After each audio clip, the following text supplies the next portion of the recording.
ప్రభునామంన అందరికీ శుభములు వందనమన్నట్లండి. ఈరోజు దేవుని వాక్యము కీర్తనలు 53వ కీర్తన 2వ వచనం. వివేకము కలిగి దేవుని వెదకువారు కలరేమో అని దేవుడు ఆకాశము నుండి చూచి నరులను పరిశీలించెను. వారందరూ దారి తొలగి బొత్తిగా చెడియున్నారు. మేలు చేయువారెవరునూ లేరు, ఒక్కడైనను లేడు. ఏమనంట, ప్రభువు ఆకాశం మీద నుండి అందరినీ పరిశీలించి చూస్తున్నారని దేవుని వాక్యంలో భక్తుడైన దావీదు గారు ఎలాగూ అంటున్నారంటే, అందరూ పాపం చేసి బొత్తిగా చెడి ఉన్నారు, ఒకడును తప్పకుండా అందరూ చెడి ఉన్నారు.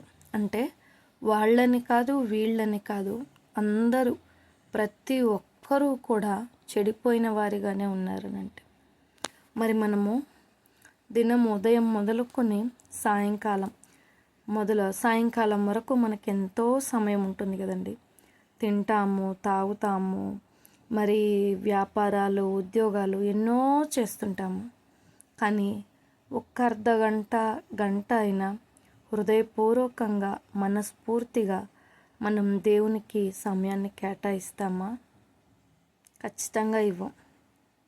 ఎంతో కొంత ఒకవేళ కొందరు చేసుకున్నప్పటికీ ఆచార కారణంగా లేదు, చేసేసుకోవాలి అని ఒక విధానము, ఒక పద్ధతిలోనే ఉంటారు. కానీ ప్రత్యేకంగా దేవుణ్ణి ప్రేమించి దేవుని కోసం ఒక సమయాన్ని ఇచ్చేవారు చాలామంది, అంటే 99% తక్కువేనండి. ఏదన్నా ఒకరు 1% ఉంటారేమో. కానీ ఒకటి మీకు తెలియజేస్తున్నాను, ఈ భూమి మీద ఎవ్వరూ కూడా మనల్ని ప్రేమిస్తారు, కానీ ఏదో ఒక సమయాన మనల్ని అపార్థమే చేసుకుంటారు.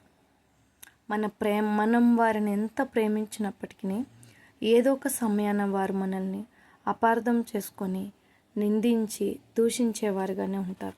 అది ఎంతో సమయం కూడా పట్టదు.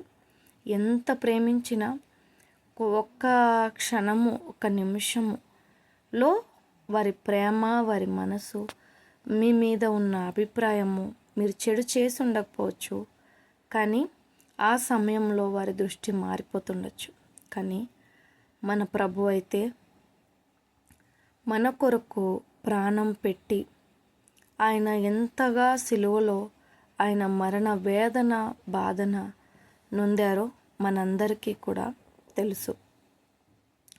మరి 33.5 సంవత్సరాలు ఆయన ఈ భూమి మీదకి నీ కోసము నా కోసము ఆయన తన్ను తాను త్యాగం చేసుకొని, మరెవరైనా ఒక రాజు రాజ్యాన్నంతటినీ పరిపాలించే రాజు బిడ్డను రాజు పంపిస్తాడా మన కోసము? ఆ రాజు బిడ్డ వచ్చి మనకు పరిచర్య చేసేటట్లు, మనకేం కావాలో మన అవసరాలు తీర్చేటట్లు, మన బాగోగులు చూసేటట్లు ఆ బిడ్డ ఉంటాడా? మనల్ని సంహరించడానికి మనం వారి మాట వినకపోతే మనల్ని సంహరిస్తారు. కానీ మన కోసం వచ్చి మరి మనకు అవసరాలన్నీ తీరుస్తున్నారనంటే వారి ప్రేమ మన పట్ల ఎలా ఉంది? అలాగున తండ్రి కుమారుణ్ణి మన కోసము బలిగా అర్పించారు.